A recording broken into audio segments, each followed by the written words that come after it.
mengingatkanku terus. Hidup di bumi seperti arus, tak henti mengalir menuju lautan hamparan luas keabadian. Langit bumi semuanya tergoncang, tiada yang tetap bertahan. Skalanya menjadi kenangan api, kebinasaan tak bertepi. Tuhan ajarku menghitung hari, singkat tak tahu kapan akhirnya. Tuntun aku sampai sempurna, berkenan di hadapan Bapa.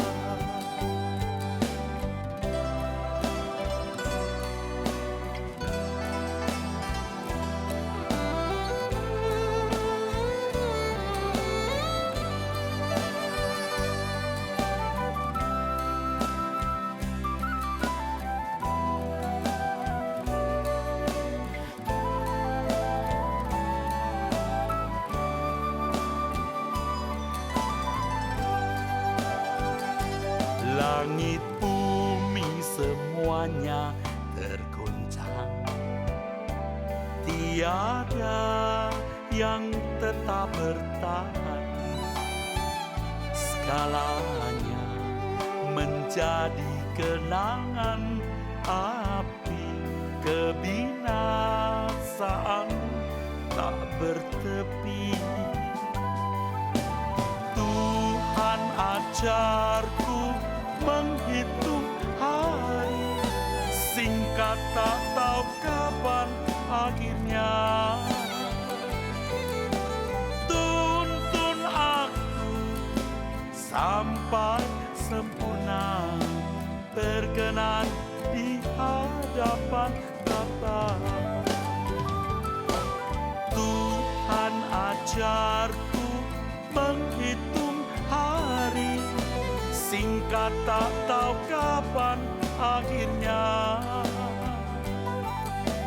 Tuntun aku sampai sempurna, berkenan di hadapan Bapa. Tuntun aku sampai sempurna, berkenan di hadapan Bapa. Berkenan di hadapan Bapa.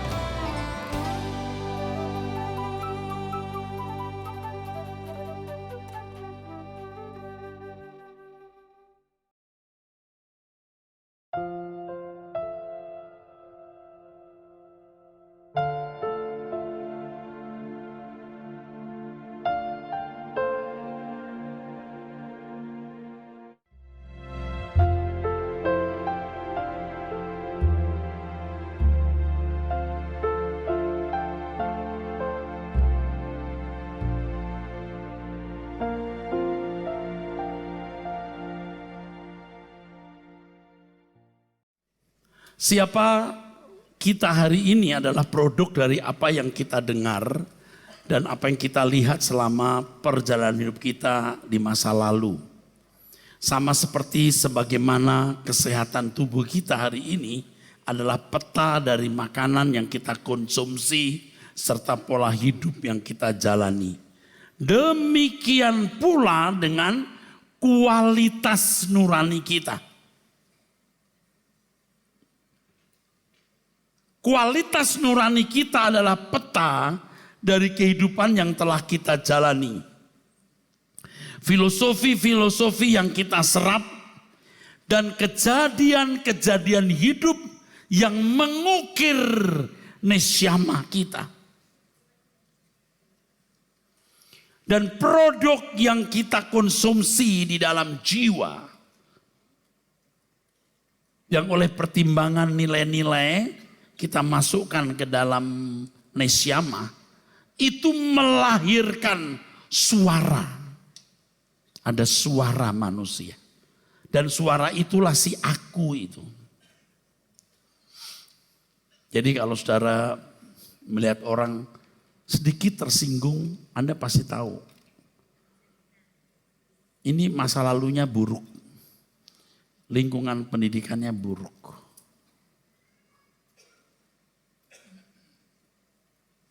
Kita bilang, Bu maaf ya. Ibu bisa jatuh loh, sepatu ibu itu mau sobek tuh Bu. Lu menghina gua loh. Ngerti nggak? Ada orang yang begitu. Kita kasih tahu dia tersinggung. Bisa begitu, saudara. Saudara duduk di restoran, saudara berkata, ini boleh diambil kursinya? Ambil. Ngerti nggak? Orang-orang seperti ini punya nurani, itu peta hidupnya, saudara. Dan Anda jangan marah. Kok gitu sih? Dia juga tidak ingin menjadi seperti ini sebenarnya. Nggak pernah ada orang mimpi jadi buruk seperti itu loh. Nggak. Makanya kalau saudara melihat ya orang-orang di penjara, orang-orang yang dihukum karena kejahatan. Dia tidak pernah bercita-cita mau jadi penjahat. Tidak ada orang yang waktu kecil mulai sekolah ditanya, cita-citamu apa nak? Cita-cita saya menjual narkoba.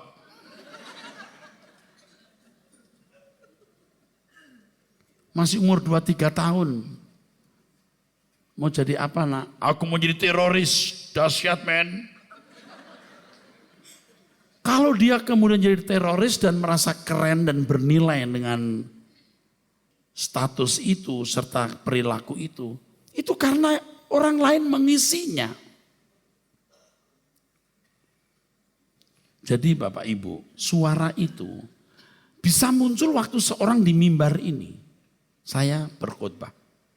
Lalu suara itu muncul. Ceritakan hal itu tuh. Ceritakan. Kalau kamu cerita, kamu keren loh. Kamu akan dinilai luar biasa. Itu muncul. Pakai bahasa Yunani, biar tahu kamu pintar bahasa Yunani.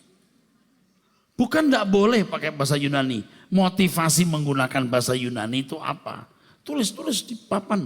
Biar mereka tahu kamu keren. Perlu ditulis untuk verifikasi, betul. Tapi bukan dasarnya karena mau keren.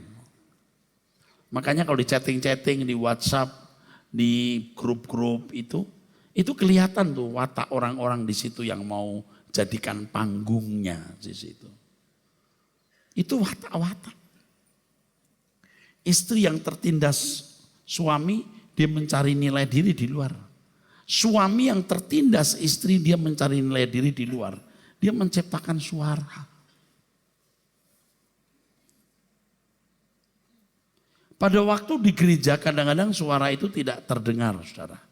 Karena saudara merasa ini dalam suasana rohani. Dibaringkan. Tapi jangan berkata, memang Pak, dia membaringkan di rumput yang hijau. Ini beda loh. Dimatikan. Nanti kalau ketemu saudara, kau saudaraku, kau sahabatku. Itu sebenarnya cuma mulut. Dia tidak benar-benar tulus. Nah bayangkan kalau di gereja yang biasa melakukan hal-hal begitu. Berkati saudaramu, lepaskan berkat, wah begini-begini. Nggak ada maknanya. Anggur baru tercurah. Nggak ada maknanya. Yang paling depan begini ini. Yang paling enak di belakang tinggal begini aja. Tapi yang paling belang kalau baik dia lempar ke depan. Yang lagi begini-begini nangkepin juga.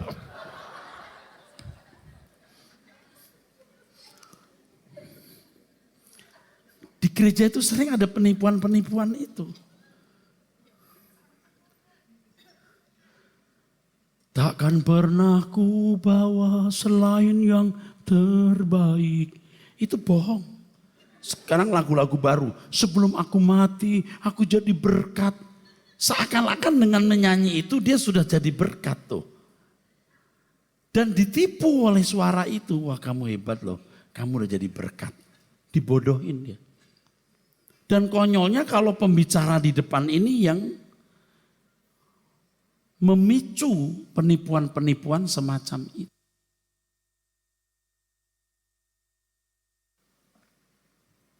Jadi yang memicu penipuan-penipuan itu, itulah sebabnya banyak orang Kristen yang berbuat dosa dengan 1001 alasan. Kenapa buat begini? Ya enggak salah karena begini, terpaksa. Karena dia yang dulu mulai, Pak. Suara itu membuat banyak alasan. Kenapa kamu korupsi? Yang lain juga korupsi. Atau, ya kalau saya nggak korupsi, bagaimana cukup? Ini mah nggak korupsi, ini kan, ya kan berkat lah.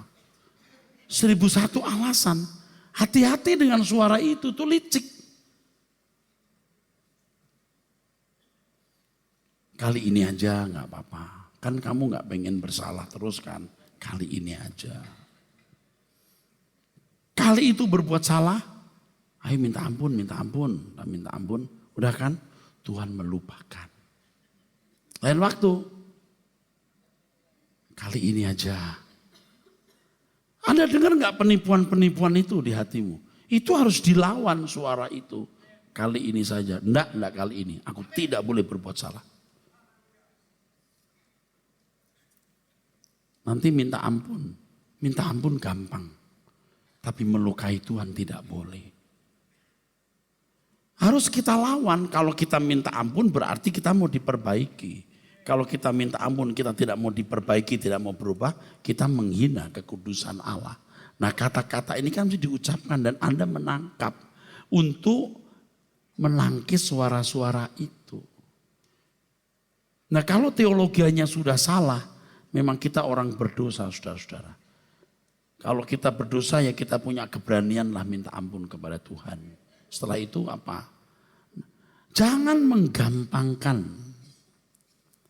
Oleh sebab itu ya saudara harus belajar dari Tuhan sendiri. Supaya Tuhan yang bicara. Suara Tuhan yang sudah dengar tiap hari. Itu akan menjadi suara saudara. Itu nanti akan berbicara sendiri.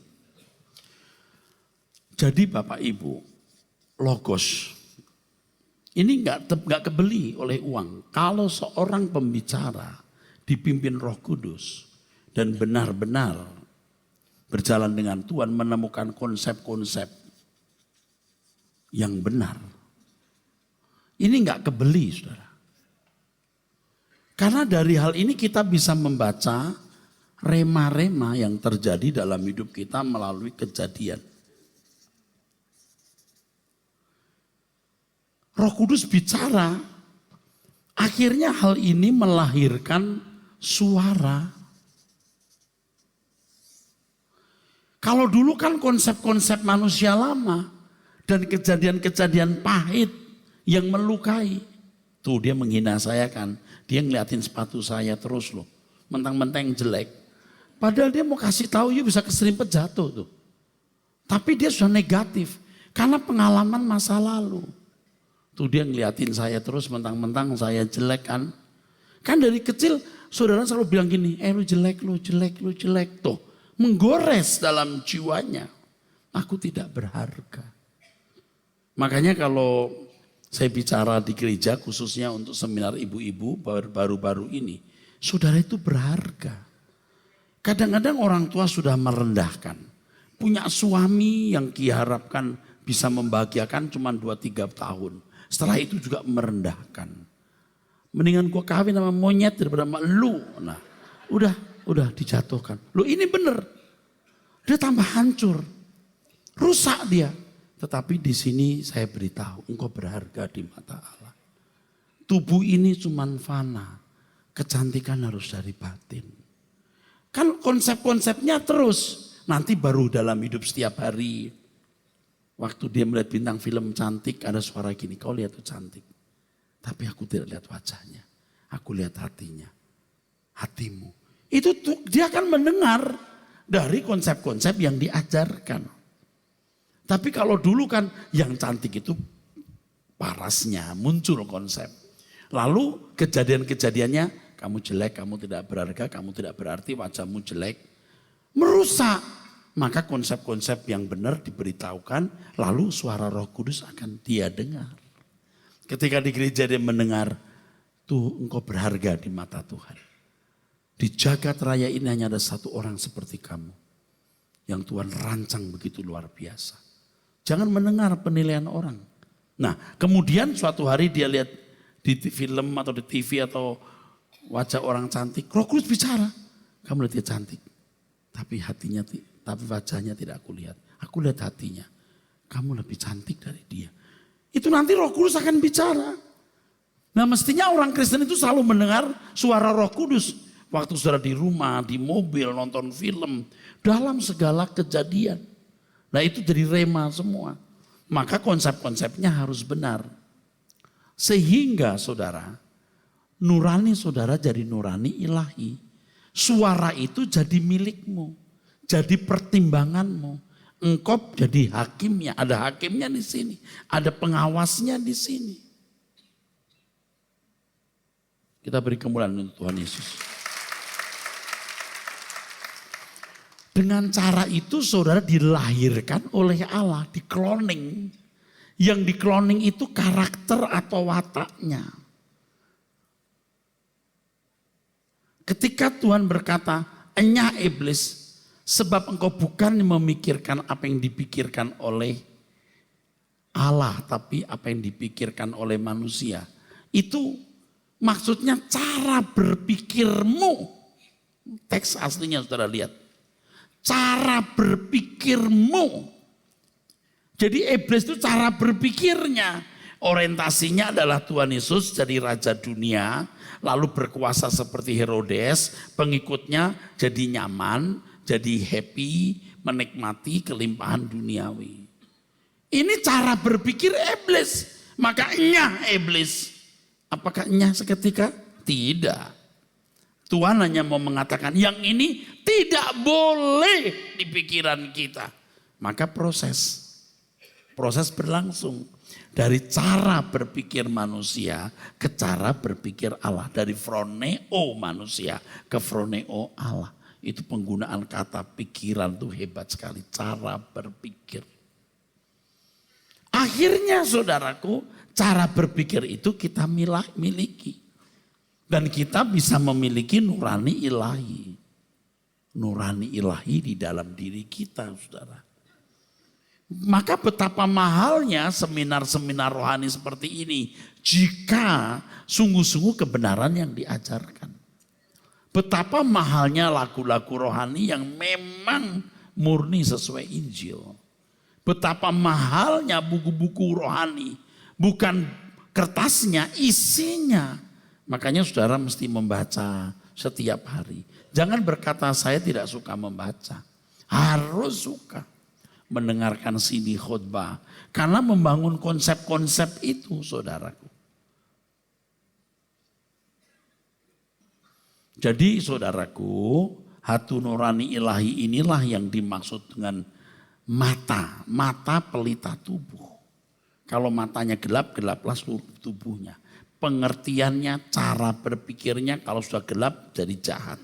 Tapi kalau cara berpikirnya benar, maka teranglah seluruh hidupnya. Terang di situ artinya mengerti kehendak Allah. Apa yang baik, yang berkenan dan yang sempurna. Kita harus memperhatikan nurani kita, saudara. Ada orang-orang yang berhenti ketika lampu pengatur jalan menunjukkan warna merah. Bukan karena lampu tadi, tapi karena ada polisi. Saya tunjukkan tadi. Petugas atau pegawai kasir tidak mencuri karena diawasi CCTV. Tapi bukan karena nuraninya. Namun demikian saya mengerti kalau orang terus jujur, ya akhirnya memang dia tidak bisa mencuri.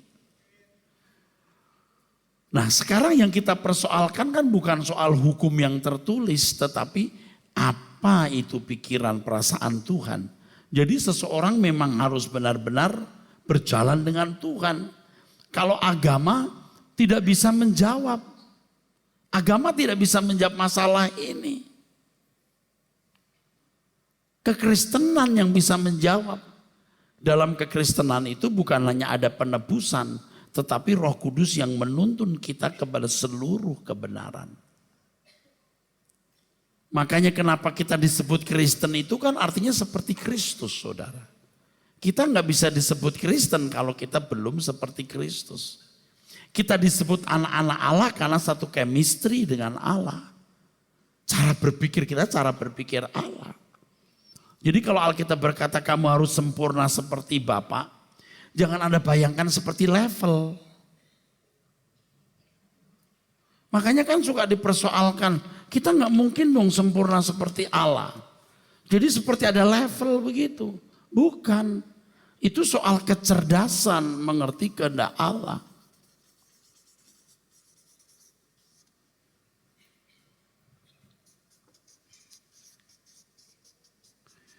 Kamu harus sempurna seperti Bapak. Itu bukan level kalau si A tingginya segini, si B segini, si C segini, si F segini. Bukan begitu. Pengertiannya mesti tidak begitu. Kecerdasan untuk mengatasi A, B. Ini orang ya, ini A, misalnya Agus, ini Bambang, ini Edi dan seterusnya ya. Kecerdasan untuk mengatasi masalah. Masalah apa? R3. Ini cuman gambaran.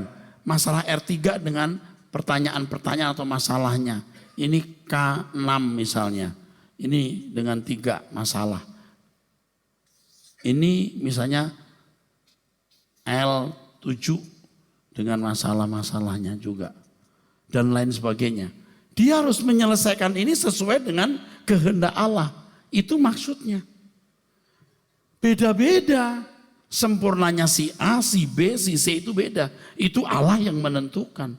Sesuai dengan takaran kadar yang diberikan masing-masing orang ini. Anda ngerti saya ngomong apa? Masih bingung sebagian ini. Saya ulangi. Masing-masing kita punya keadaan yang berbeda enggak? Persoalan yang berbeda enggak? Kerumitan yang berbeda enggak? Beda. Tetapi bagaimanapun rumitnya atau bagaimanapun mudahnya, saudara harus bisa menyelesaikan dengan kecerdasan roh. Dengan nurani yang baik menyelesaikan masalah-masalah itu. Makanya kalau saya berkhotbah, misalnya saya berkhotbah nih, 40 menit. Ini banyak ya item, ini jumlah itemnya. Kadang-kadang orang dapat yang di sini. Kadang-kadang orang lebih tertarik yang di sini. Kadang-kadang orang lebih ingat yang di sini. Kenapa? Sesuai dengan masalah yang dihadapi. Dan menurut saya percaya Roh Kudus akan tuntun orang-orang itu. Jadi pada waktu dia menghadapi masalah, dia ingat. Oh, waktu itu khotbah itu berkata, memang orang yang mau diajar sabar oleh Tuhan, ketemu hal-hal yang membuat dia marah. Berarti Tuhan mau mengajar saya sabar nih. Oh, aku dengar Pak Eras ngomong, kapan kita bisa menyenangkan Tuhan? Pada waktu kita punya kesempatan berbuat dosa, tapi tidak berbuat dosa. Kalau nggak ada kesempatan berbuat dosa, kita nggak ada kesempatan menyenangkan Tuhan. Kesempatan berbuat dosa, tapi aku tidak melakukan kesalahan itu menyenangkan Tuhan. Oh itu ya. Nah ini kan kebenaran harus disampaikan. Ketika sudah ke pertemuan keluarga besar, kakak yang nomor 2 paling kaya bawa mobil harga 3-4 miliar. Yang lain naik mobil harga 600 juta, sudah naik mobil yang harga 150. Terus mama paling menghargai saudara yang nomor 2 lebih ramah waktu datang cucu-cucu dari anak kedua yang kaya dipeluk, dicium-cium. Tapi kalau anak saudara cuma, gimana kamu jangan nakal ya? Gitu.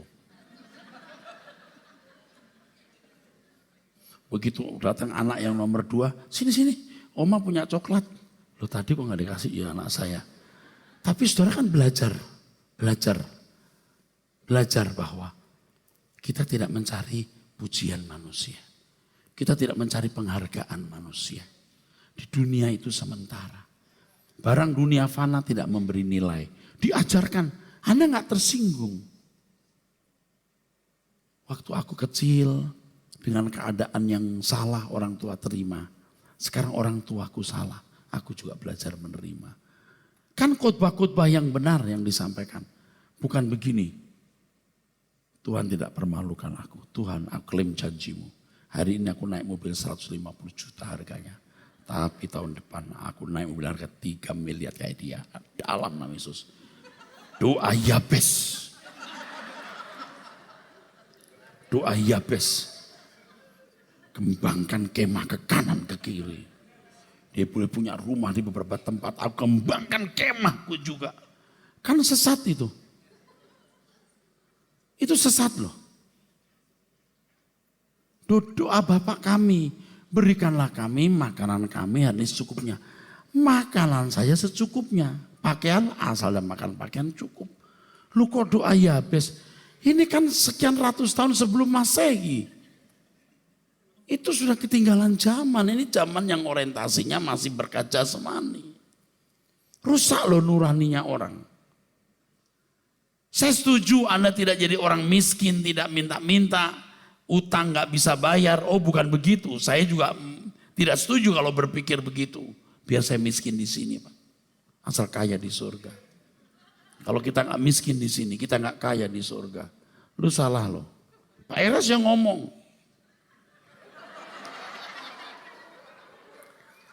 You mesti mengerti. Kalau orang tidak miskin di bumi gak akan kaya di surga. Loh Pak Eras tuh ngomong. Maksudnya, dengar dulu. Saya udah pegang mic nih. Maksud saya adalah semua harta kita milik Tuhan. Baru kita punya harta yang sesungguhnya. Ya nggak boleh jadi miskin, kekurangan, utang-utang terus, hidup susah loh. Sementara waktu bisa kita susah supaya bisa beri kesempatan orang memberi. Itu benar. Tapi nggak selamanya saudara susah. Kalau ada di antara saudara yang susah di sini, saya nggak nyinggung loh saudara. Aduh dia melukai saya. Enggak. You dibuat Tuhan memang begitu supaya rendah hati. Betul, enggak masalah, belajar. Tapi you gak akan lama terus begitu. Kalau kita nanti diberkati secara materi berlimpah-limpah. Itu semua hartanya Tuhan. Jadi kita gak merasa kaya di bumi. Semua milik Tuhan. Kita merasa miskin baru punya harta yang sesungguhnya di surga. Saudaramu yang nomor 2 tadi. Dia suka sendiri, dia punya uang, dia beli mobil mewah segala macam. Bukan saya ngelarang ya. Lu nanti tanggung jawab sama Tuhan. Kalau kamu ditebus seluruh hartamu milik Tuhan. Nggak boleh kamu sembarangan belanja, pergi segala macam. Tapi kalau ngomong begini jangan ada pikir saya mengingini hartamu. Nggak. Terus terserah situ. Terserah situ.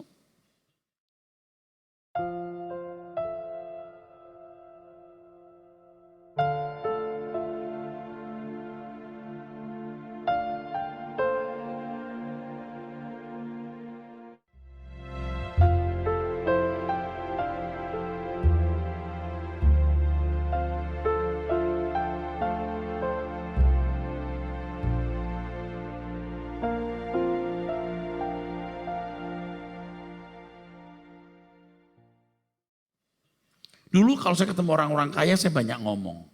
Dari perkataan itu saya sebenarnya mau cari simpati. Dukunglah pelayanan saya. Itu licik. Tapi pendeta pinter yang begitu-begitu. Emang dia begitu keahliannya. Itu saya ya, pendeta lain mungkin lebih baik. Tapi ketika saya mulai bertobat, saya nggak peduli. Saya nggak banyak ngomong, saya diem. Ya Pak, gimana pelayanan? Baik Pak. Bisa dibantu? Semua baik Pak. Udah. Jangan, Tuhan perlu bantuan ya. Tuhan perlu sumbangan ya. Itu melecehkan, merendahkan Tuhan saudaraku. Tidak boleh begitu. Melecehkan Tuhan begitu. Pak, saya sumbang gereja ya. Gereja nggak butuh sumbangan. Jadi gereja nggak perlu sumbangan. Enggak. Lalu pengembalian. Kembalikan milik Tuhan, bukan sumbangan. Enak aja kamu. Amin saudara. Ini penting. Nurani saudara itu harus benar. Itu dari input-input yang saudara dengar. Nah kalau gereja saja sudah salah mengajar. Ayo doa Yabes. Kembangkan kemahmu kanan ke kiri. Kemah itu maksudnya apa? Ya maksud pekerjaan Tuhan dilebarkan. Pekerjaan Tuhan yang mana? Kadang-kadang itu bela diri di situ loh. Nah benar itu saudara-saudaraku.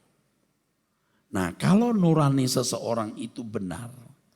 Maka nurani itu akan haus. Nah, ini hebat. Ini hebat.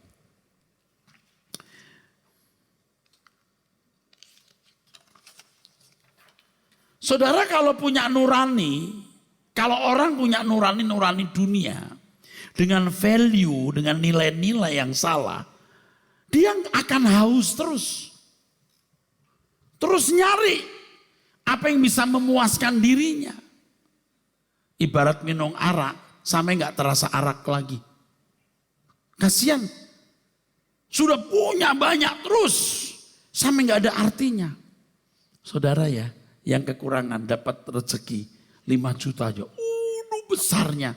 Tapi kalau orang sudah kaya raya, biar 5 miliar, 5 triliun, udah nggak berasa loh. Kasihan juga dia. Tapi masih haus saja. Kalau nurani nurani ilahi, itu hebat banget saudaraku. Kalau nurani ilahi, dia mendengar kebenaran Injil. Dia akan haus mencari Injil. Dia mau mendengar lebih banyak. Dia mau mendengar rema. Artinya, apa yang dikehendaki Tuhan, berbicaralah supaya aku melakukan makananku, melakukan kehendak Bapa dan menyelesaikan pekerjaannya.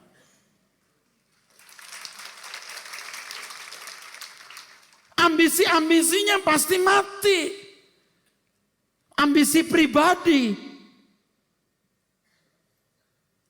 Nurani ilahi akan haus dan lapar akan kebenaran. Dia mau mendengar kebenaran lebih banyak. Konsep-konsep kebenaran. Dan saya mau beritahu satu hal ya. Bahkan ketika konsep-konsep itu tidak melalui pengalaman hidup. Ini sudah cukup bisa membuat hidup. Tidak harus mesti digoreskan lewat pengalaman. Pengalaman itu mutlak harus ada. Tapi titik tertentu dia bisa mendengar suara Tuhan. Dan itu sudah cukup membuat dia bertumbuh. Dia yakin. Kalau dulu harus lewat pengalaman digoreskan. Lama-lama gak usah pakai pengalaman pun dia paham sekali kebenaran. Kemudian dia rindu mendengar suara Tuhan untuk melakukan kehendaknya. Sehingga dia bisa berkata, makananku melakukan kehendak Bapa dan menyelesaikan pekerjaannya.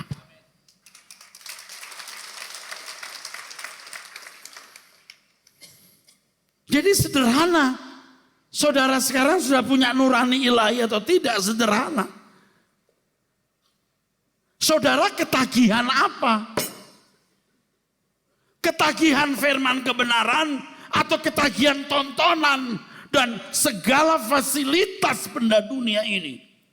Masih pengen punya ini, pengen punya itu. Harus jalan-jalan ke sana, jalan-jalan ke sini. Harus punya ini, harus punya itu, harus terhormat. Saudara belum punya nurani ilahi. Anda belum punya kehausan dari Allah.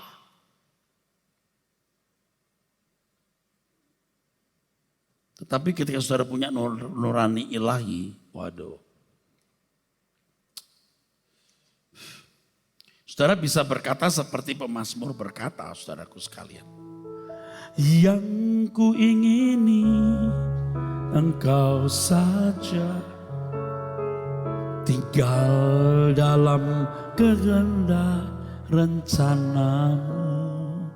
Yang kuingini Engkau saja Tuhan. Aduh, kehausannya akan bertambah-tambah saudaraku.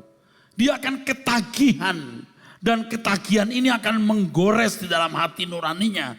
Sehingga selalu mendesak seseorang untuk mengerti apa yang dikehendaki Allah. Dan melakukannya. Oleh sebab itu kita bisa menghayati apa yang tadi saya kemukakan. Kalau kita sudah bisa menjadi anak Allah.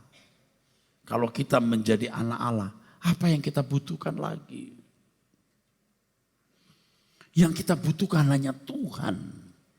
Artinya kita mau mengerti kehendak Tuhan dan melakukan kehendak Tuhan. Saudara menjadi berharga di mata Allah. Lebih dari 1.000 orang yang akan mau masuk neraka. Lebih dari 10.000 orang yang menghina Tuhan.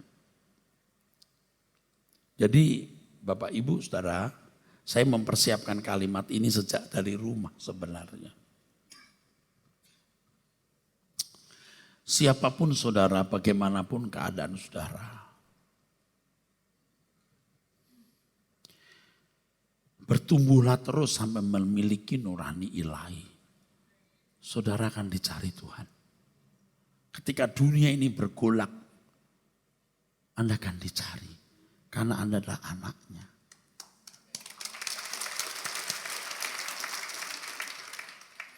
Kalau dalam bahasa Inggris ada kata mutan, mutannya.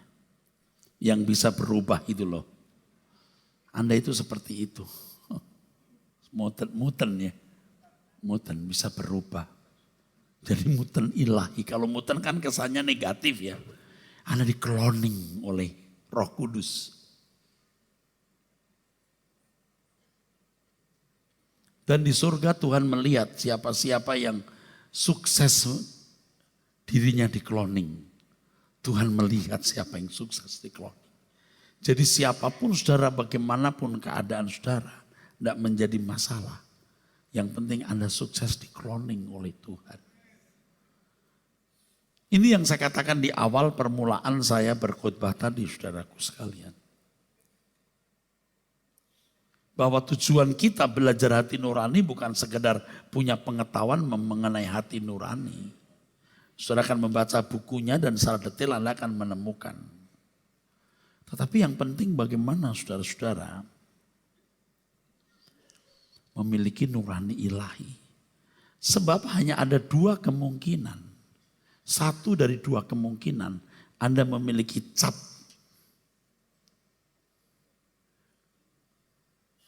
dari dunia ini atau cap dari Tuhan.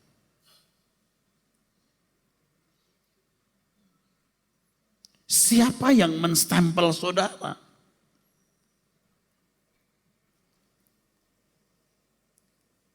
Yang menstempel saudara itu apa? Kalau saudara membaca 1 Timotius pasal 4,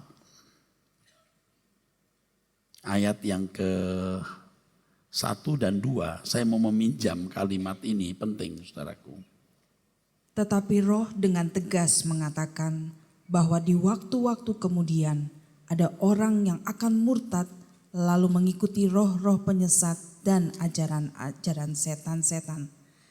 Lalu tipu daya pendusta-pendusta yang hati nuraninya memakai cap mereka. Cap, kata dicap kaustiriatso. Kaustiriatso itu artinya dihanguskan oleh besi yang dipanasi. Besi dipanasi dulu, setelah panas plek. Kalau cuma besi doang gak bisa. You harus lewat pengalaman hidup plek.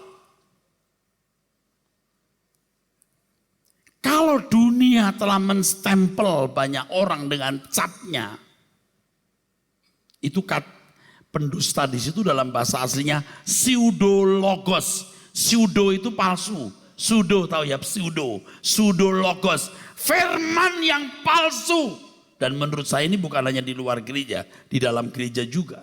Seperti yang dikatakan dalam 2 Timotius pasal 4 ayat 3, mereka mengumpulkan guru-guru yang menyenangkan telinga mereka. Oleh pendusta-pendusta itu. Sekarang kita dicap oleh kebenaran. Kita dicap kausteriatso, dicap ini. Dicap oleh ini, saudara. Logos ini dan rema ini. Ini kejadian ini luar biasa akan menstempel kita. Cap di sini. Hati nuraninya dicap. Memang masing-masing memiliki personality yang berbeda ya. Kepribadian yang berbeda-beda. Tadi sudah saya beritahu ya. Bentuknya beda-beda ya. Jelas saudara? Tapi isinya siapa yang menstempel?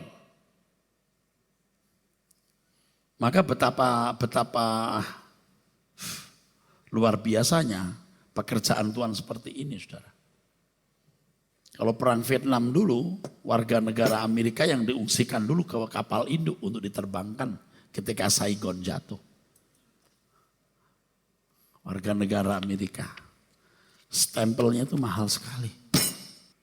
Saya ini bagian dari proyek pekerjaan Tuhan untuk supaya di stempel itu. Saya memberikan logosnya, konsep-konsepnya. Tentu oleh pimpinan Roh Kudus. Baru pengalaman saudara itu melengkapi itu stempel. Tidak ternilai saudaraku. Kalau saudara melihat hari ini orang tidak mencuri belum tentu dia tidak bisa mencuri. Ada orang yang tidak berzinah belum tentu dia tidak suka jinah. Orang kelihatan sabar tidak mukul orang bukan berarti nggak bisa mukul. Karena situasi membuat dia tidak berbuat begitu. Tapi kalau hati sudah distempel, dia nggak bisa bikin salah.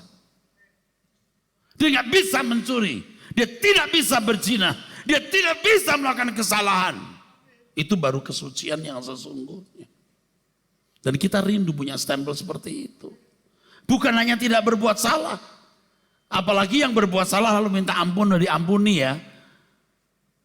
Masalahnya bukan soal itu semata. Dosamu sudah selesai di kayu salib. Masalahnya adalah hukum dosa, kodrat dosa dalam dirimu. Sudah disingkirkan tidak. Digantikan stempel yang baru. Itulah sebabnya pemulihan nesyamah itu adalah pemulihan dari hati nurani. Dari cap dunia berubah jadi cap ilahi saudaraku. Dan kalau menjadi cap ilahi saudara berarti menjadi anak-anak Allah. Jadi yang mengesahkan saudara anak Allah atau tidak bukan sekedar pernyataan mulut atau bibir aku anak Allah. Tapi proses kehidupan yang membuat nuranimu itu distempel oleh siapa? Maka Alkitab mengatakan yang dipimpin roh Allah adalah anak Allah. Yaitu jika roh Allah diam di dalam kamu. Diam itu bukan hanya berarti menetap. Tetapi harmonis bersama dengan engkau. Itu nanti kalau saya menjelaskan hidup menurut roh. Di situ saya ngomong.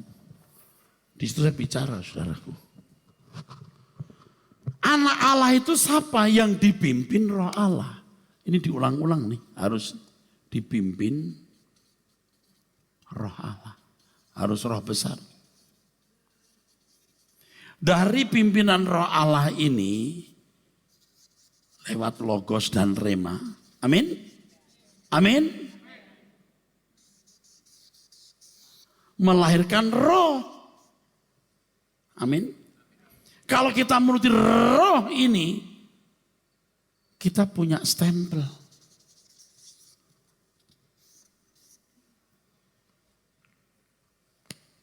Baru bisa dikatakan sah sebagai anak Allah. Bapak Ibu saudaraku sekalian, saya minta semua kita merenungkan satu hal. Bahwa semua kita akan mati.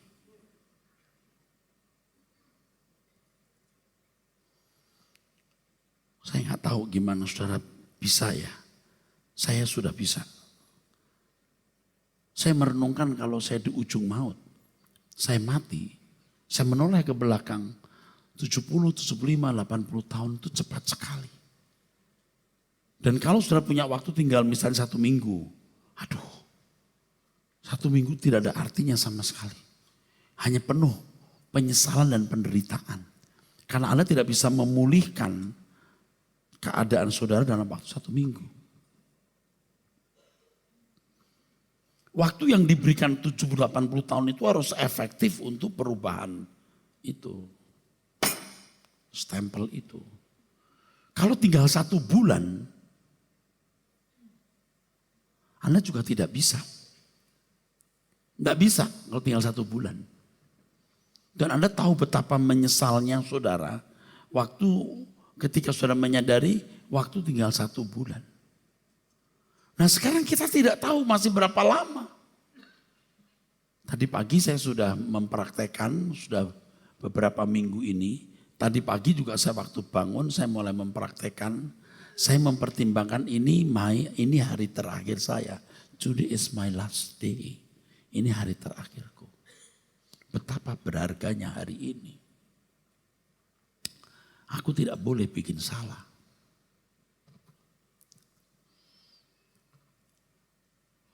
Aku harus menangkap maksud Tuhan di balik semua peristiwa yang terjadi. Aku harus bertumbuh di dalam Tuhan dengan pertumbuhan yang benar. Sehingga keadaanku hari ini benar-benar lebih baik dari kemarin. Memang tidak mudah, tapi bisa. Tidak mudah tapi bisa. Apa? Ini. Tidak mudah tapi bisa, saudaraku. Bagaimana mengenali nuraniku hari ini? Berapa nilainya? Apakah ada peningkatan? Tidak mungkin Tuhan tidak memberitahu. Jadi ketika kita berkata selidiki hatiku Tuhan, saya memahami bukan sekedar hati kita bersih atau kotor, tetapi bagaimana kualitas nuraniku. Kalau hari ini aku tidak berbuat salah, bukan berarti nanti aku pasti tidak berbuat salah. Potensi berbuat dosa itu masih ada enggak? Dan yang digarap ini kan kodrat dosa, saudaraku. Mematikan kodrat dosa. Dan firman Tuhan mengatakan, saudaraku, di Roma pasal 8, ketika kalau kamu hidup menurut roh, kamu mematikan keinginan-keinginan dagingmu.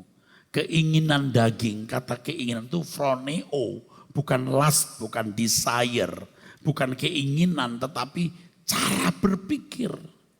Kalau kamu menuruti cara berpikirnya roh, kamu mematikan cara berpikir yang bukan sesuai kehendak Allah. Kita yang mematikan, saudaraku. Bukan siapa-siapa. Kita tentu oleh pimpinan Roh Kudus. Nah kalau Tuhan yang mengendaki demikian, Roh Kudus pasti tuntun. Kalau dulu orang-orang Kristen untuk memiliki nurani yang bersih, Tuhan menggunakan aniaya yang begitu hebat. Siksaan fisik yang begitu luar biasa. Dengan siksaan fisik, dengan aniaya itu, dunia tertutup. Mereka tidak bisa menikmati dunia. Fokus mereka hanya Tuhan dan kerajaannya. Efektif sekali mereka dididik Tuhan. Sekarang tidak ada aniaya fisik. Dunia terbuka, saudaraku, untuk kita nikmati. Tapi kita mau ke sana enggak? Atau kita tidak melangkah ke sana? Kita memilih Tuhan untuk merubah kita punya nurani. Dan saya percaya Tuhan akan memberitahukan seberapa nurani kita sudah mengalami proses evolusi itu. Muten itu, berubah itu. Pasti Tuhan beritahu. Dan Allah akan mengizinkan segala kejadian terjadi di dalam hidup kita yang melaluinya Tuhan mau merubah nurani kita. Dan kita makin jujur dengan diri sendiri, saudaraku. Kita akan makin jujur dengan dirinya sendiri. Di dalam Injil Yohanes pasal 1 kan dia datang untuk memberi hidup. Amin. Dia memberi zoe. Hidup. Hidup itu adalah apa? Terang manusia. Pasti Tuhan beritahu seberapa kualitas hidupmu sekarang yang sudah kamu capai. Ayo naik lagi. Ayo lebih baik lagi. Kalau saudara berkata, Tuhan ubahkan aku. Saya mau beritahu kepada saudara bahwa Tuhan lebih semangat dari saudara. Tuhan ubahkan aku. Tuhan lebih semangat untuk merubah saudara. Lebih dari kita. Kalau kita menguatkan kerinduan kita. Menguatkan hasrat kita untuk berubah. Tidak mungkin Tuhan tidak berbicara. Supaya pikiran kita yang selama ini diisi filosofi dunia. Yang porosnya ada percintaan dunia. Nurani menjadi rusak loh kalau terus menerus. Sekarang nurani kita diisi kebenaran yang porosnya adalah mengasihi Allah. Dan ini akan terus berkembang menjadi hati yang mencintai Tuhan. Nah, orang seperti ini baru bisa disebut sebagai mempelai Tuhan.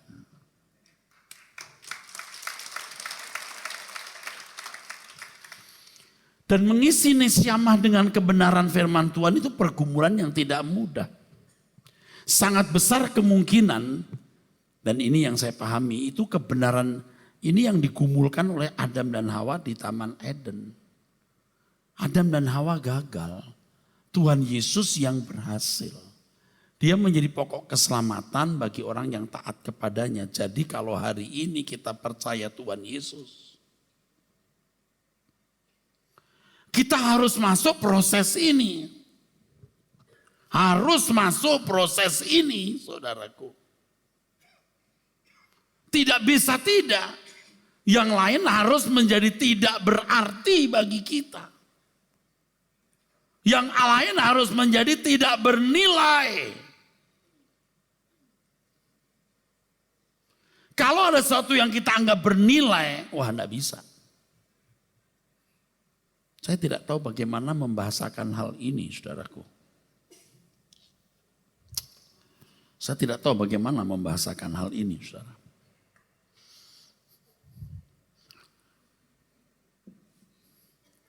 Ringkasnya begini, saudara memilih dunia atau surga, itu aja. Anda milih surga, Pak. Saya nggak jual surga loh ini, ingat. Kalau saudara memilih kerajaan surga, berubahlah batinmu. Jangan ada yang menarik bagimu selain perubahan manusia batinnya.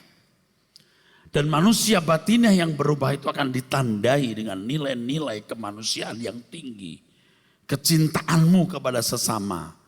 Kerelaanmu berkorban bagi sesama. Bukan hanya ngomong doang. Tapi tindakan konkret dalam hidup saudara. Sehingga dimanapun saudara berada, saudara menjadi surat yang terbuka. Nurani ilahi tidak ditutup-tutupi karena Tuhan berkata, Ia tidak menempatkan pelita di bawah gantang. Ditaruh di kaki Dian supaya menerangi. Jadi saudara-saudara sekalian harus sungguh-sungguh sepenuhnya memilih Tuhan. Dan menjadikan yang lain tidak berarti demi perubahan manusia batinnya saudara.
percaya kepadamu walau ku tak mengerti, dan tak pernah ku tahu ujung jalan ini. Namun ku tetap percaya Kau yang memanggilku setia, memandu langkahku berlabuh di sana. Seperti Abraham sahabatmu sampai akhir setia, dari jauh memandang negeri perjanjian. Kanaan surgawi permai, tanah air yang Kau janjikan, tempat pertemuan semua saleh Tuhan. Bawa aku ke sana, ajar aku setia, mengerti semua maksud dan jalan-Mu. Tak ku ingini lagi indahnya dunia ini, karena ku yakin yang Kau sediakan sempurna.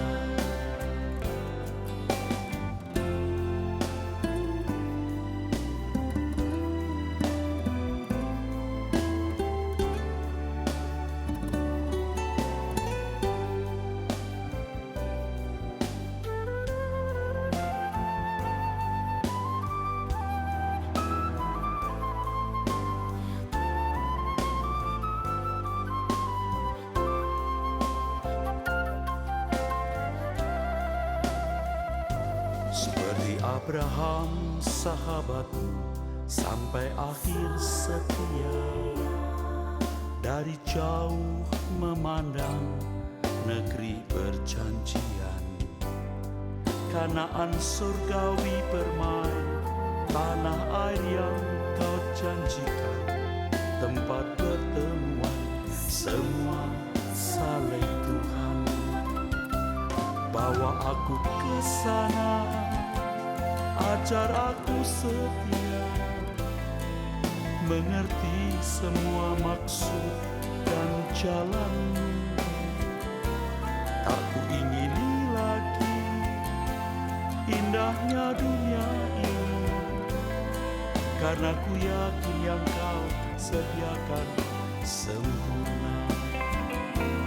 Bawa aku ke sana, ajar aku setia, mengerti semua maksud dan jalan-Mu. Tak ku ingini lagi indahnya dunia ini, karena ku yakin yang Kau sediakan sempurna. karena ku yakin yang Kau sediakan sempurna. Karena ku yakin yang Kau sediakan sempurna.